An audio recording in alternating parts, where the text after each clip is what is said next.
Et avec l'islamologue, le philosophe suisse Tarek Ramadan qui vient de signer De l'islam et des musulmans et qui est l'invité du Club de la Presse face à Arlette Chabot, Michel Cotta et Olivier Duhamel. Tarek Ramadan, une partie importante des Français, vous avez découvert la première fois lors d'une célèbre émission de télévision qui avait fait beaucoup de bruit, c'était sur France 2, vous étiez face à Nicolas Sarkozy et il y avait eu cet échange assez spectaculaire entre le futur candidat à la présidence et vous sur la question du moratoire sur la lapidation des femmes adultères. Vous avez dit que vous étiez pour un moratoire et Sarkozy vous avait dit qu'est-ce que ça veut dire. Ça veut dire moratoire, c'est arrêter provisoirement. Donc vous avez dit on arrête seulement provisoirement et ensuite on reprend la lapidation des femmes adultères. Je pense que tout le monde s'en souvient. J'ai deux questions. La première, c'est est-ce que vous en gardez un très mauvais souvenir? Et la deuxième, vous en êtes où sur cette question? Permettez-moi encore, je suis désolé, j'ai vraiment, encore une fois, hein, on dit souvent que c'est ma façon de parler qui est problématique. Parfois, c'est la façon de m'écouter et de m'entendre. Je n'ai jamais dit ce que vous avez dit dans la deuxième partie. Je n'ai jamais dit on arrête et on reprend. Au contraire. Non, c'est Sarkozy qui vous avait dit ça. Vous aviez évoqué le mot moratoire de la lapidation des femmes adultères et Sarkozy l'avait traduit par cette phrase. Vous voulez donc qu'on arrête avant de reprendre. Voilà. En fait... c'est pas du tout ça que veut dire un moratoire. Aux États-Unis, Amnesty International, dans sa stratégie par rapport à la peine de mort, utilise le concept et la stratégie du moratoire, c'est-à-dire c'est une étape dans laquelle on ouvre le débat parce qu'on sait que si on va directement sur l'abolition, ben, c'est perdu d'avance. Et donc, en l'occurrence, j'avais dit ma position, que moi j'étais contre, mais que ma position, elle n'était pas majoritaire dans le monde musulman. Et j'avais expliqué, en l'occurrence, mais... il a été particulièrement habile. Il a été habile pour gagner apparemment la victoire du moment, mais je l'ai remercié d'avoir été mon agent de presse pour tout le reste. Parce qu'il m'a permis d'avoir un impact particulièrement important dans le monde majoritairement musulman. Pourquoi? Parce que ma position, elle est la suivante.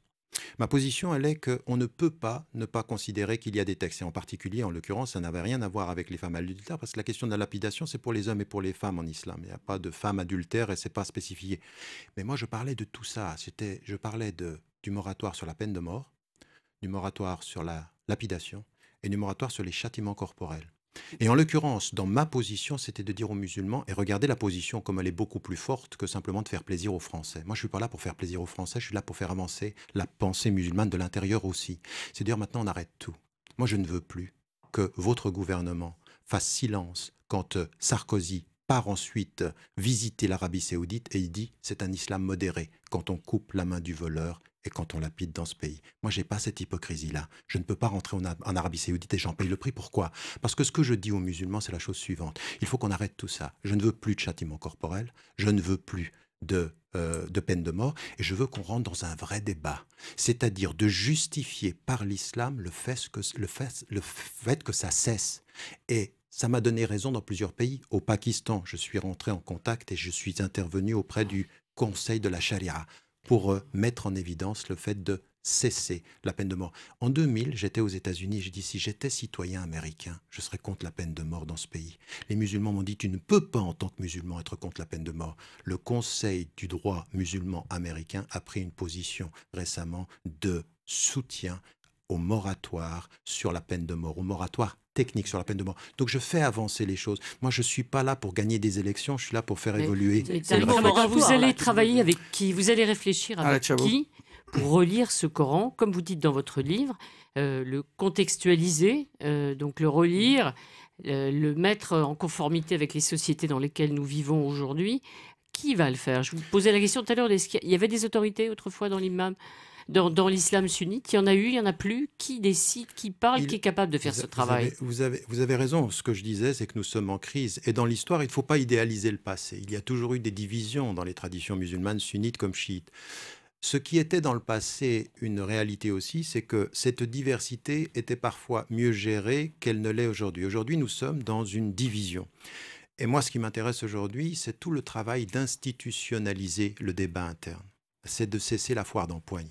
Moi, ce qui m'intéresserait en France, plutôt que d'aller discuter avec les ambassades algériennes, marocaines, tunisiennes, turques et saoudiennes, comme on le fait encore aujourd'hui, après 4 générations, et qu'on continue à dire de ces Français qu'ils sont d'origine immigrée, donc on parle à leurs ambassades, eh bien qu'aujourd'hui, on développe des institutions où la formation des imams, elle se fasse ici, et qu'on développe 4 indépendances. Indépendance financière, indépendance politique, indépendance intellectuelle, indépendance religieuse. C'est de ça dont je parle aujourd'hui.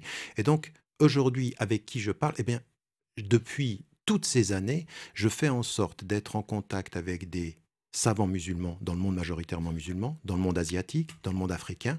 Je fais un travail d'institution qui est de travail de relecture sur 11 domaines. Le domaine de l'éducation, le domaine de l'environnement, le domaine de la médecine, le domaine de la politique, le domaine de l'art, pour qu'on fasse ce travail-là.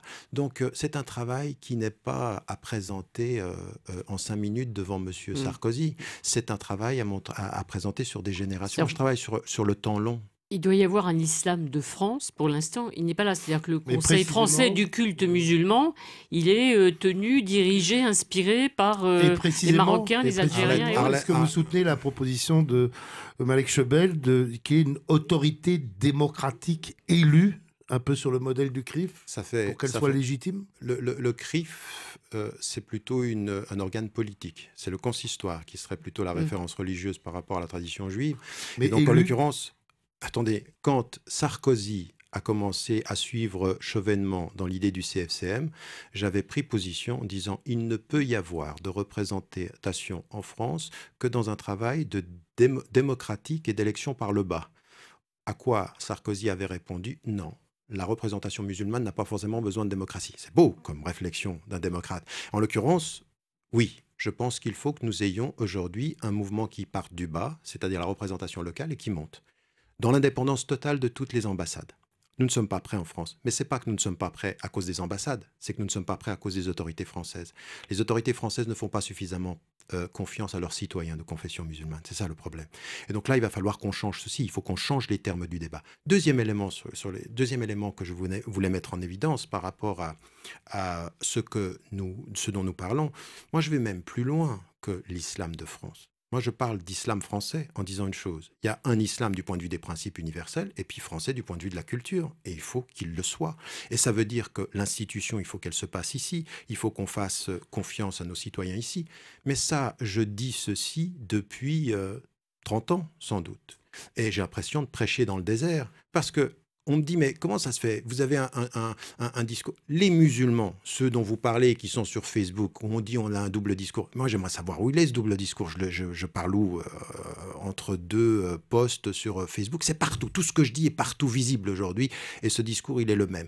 Mais il se base sur une chose par rapport à la représentation. C'est qu'il faut aujourd'hui que nous entrions dans une vraie réflexion qui parte du principe que ce sont les citoyens français qui vont construire cet islam-là.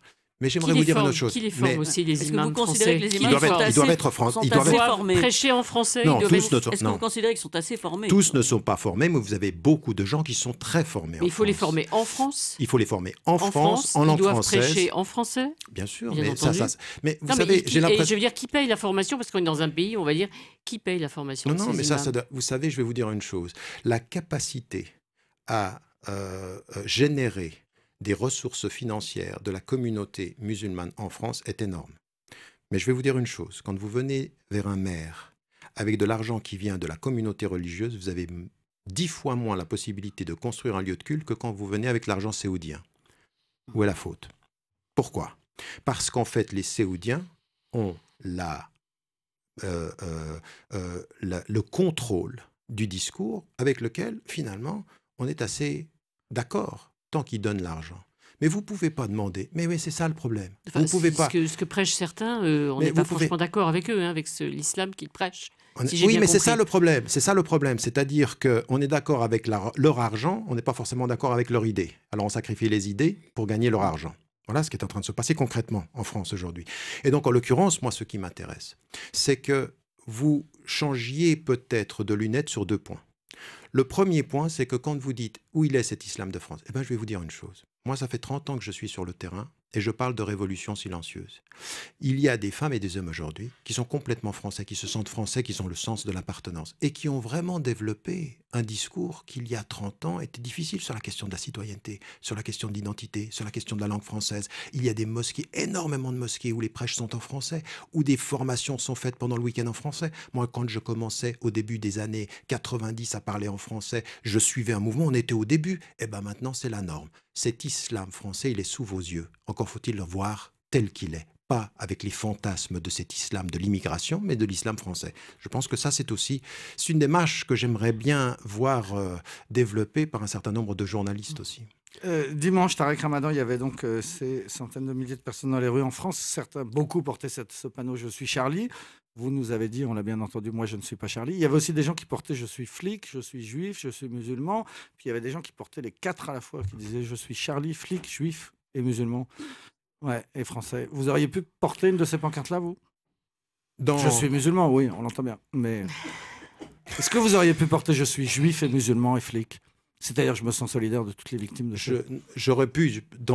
Vous savez, pour moi, je suis très précis et je fais très attention aux slogans. J'aime pas les slogans qui ne rendent pas ma pensée claire. Donc, si, dans l'idée de soutien à ce que j'ai dit tout à l'heure, ce peuple qui se lève et qui dit « Nous n'avons pas peur, nous sommes contre le meurtre et pour la liberté d'expression », je peux être tout ça à la fois, et je le suis. Maintenant, je ne veux pas de récupération politique. Je veux vous dire une chose. J'ai exprimé un malaise quand j'ai vu la représentation politique qui était au devant de la marche. Les chefs d'État. Les chefs d'État. Moi, il y a des chefs d'État qui sont d'Asie, du Moyen-Orient ou d'Afrique. Ils auraient mieux fait de ne pas être là. Vous savez, la meilleure marche qu'on aurait pu avoir en France, c'était une marche citoyenne où il n'y a pas de récupération politique. Les récupérations politiques font que je suis plus prudent avec les slogans.